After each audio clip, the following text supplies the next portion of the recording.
Remember they would always have different movie clips?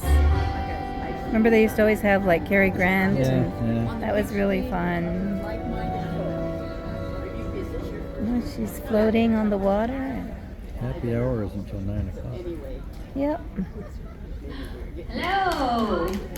Oh, Alicia Milan. Hi. Hello, everyone. Hi. I'm so glad to see you all here to watch the classic film of all classic films. This is the film we've played the most on TCM, and also the classic film that people generally think of when you say the words classic film. It's Casablanca from 1942, directed by Michael Curtiz. Now, this is one of these films that can be tricky when I get it assigned for my intros, because when I'm writing my scripts, I'm thinking, okay, there's a lot of information about this film, which is great, but there's also a lot that has been said about this film. Can I bring anything new to the table? So I often try to do a mixture of established facts and then give you something that maybe you don't know too much about, so I'm going to try to do that for you tonight. So to start off with the basic facts, this was based on an unproduced play called Everybody Comes to Rick's, written by Joan Allison and Murray Burnett. It never made it to Broadway, so the two shopped it around Hollywood, and a script reader named Irene Diamond read through it and recommended it to producer Hal Wallace at Warner Brothers. Hal Wallace respected Irene Diamond and trusted her instincts, plus once he read the material, he felt that it could be particularly timely.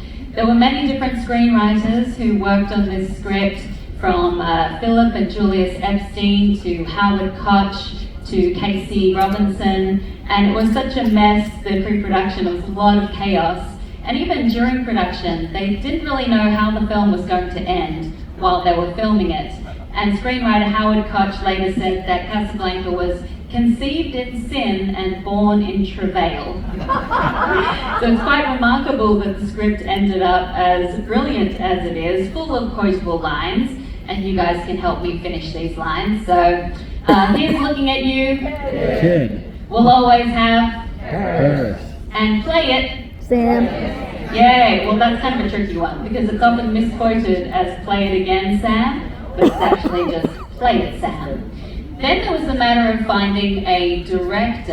Hal Wallace went through several different directors before landing on Michael Curtiz, but he knew that Curtiz was excellent at adding suspense and atmosphere and moving a story forward.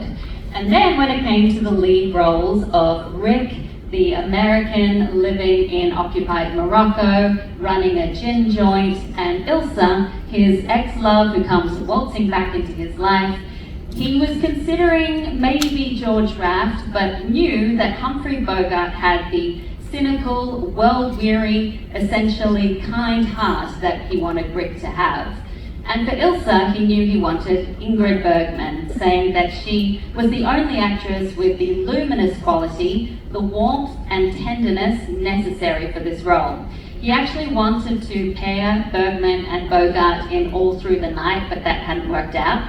But before he could get Bergman, he had to go through David O. Selznick, whom she was contracted to. And so he wanted to hear the script and the story, but there wasn't really much of a script or much of a story at that point.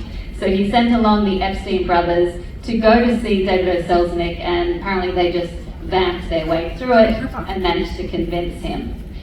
Bogart and Bergman didn't think too much of the script, and composer Max Steiner was not happy at having to include As Time Goes By into the score.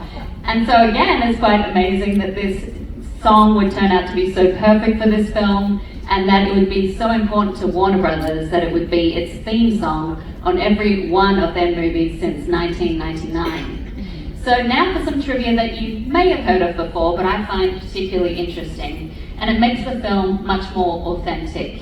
Many of the actors involved in this film were Europeans who had actually escaped the Nazis themselves. So some actors to look out for. You've got the German Konrad Veidt. His wife was Jewish, and he escaped the Nazis in Germany only to play them on screen, in particular this role. the Hungarian SZ Sokol, who had family who died in the death camps. Paul Henry from Austria, he was declared an enemy of the Third Reich. He escaped to England, and Conrad Veidt actually vouched for him so he could work in British films. Peter Lorre, he's a Hungarian actor, Jewish, and left Germany as soon as the Nazis rose to power.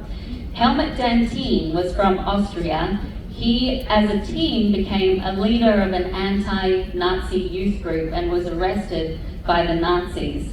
He plays a Bulgarian refugee in the picture. And then you have Marcel Dalio and Madeleine LeBeau. They were married in real life. Marcel plays the croupier Emile, and Madeleine plays Yvonne.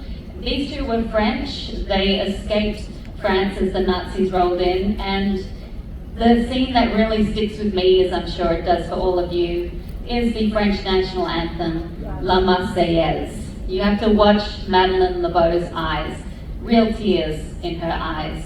A very, very powerful moment. So there are many reasons why Casablanca should never have become a classic film, and many reasons why it is a classic film. But at the end of the day, it's just great storytelling. There's action, romance, war, adventure, and wonderful actors. So I hope you all enjoy Casablanca. Thank you.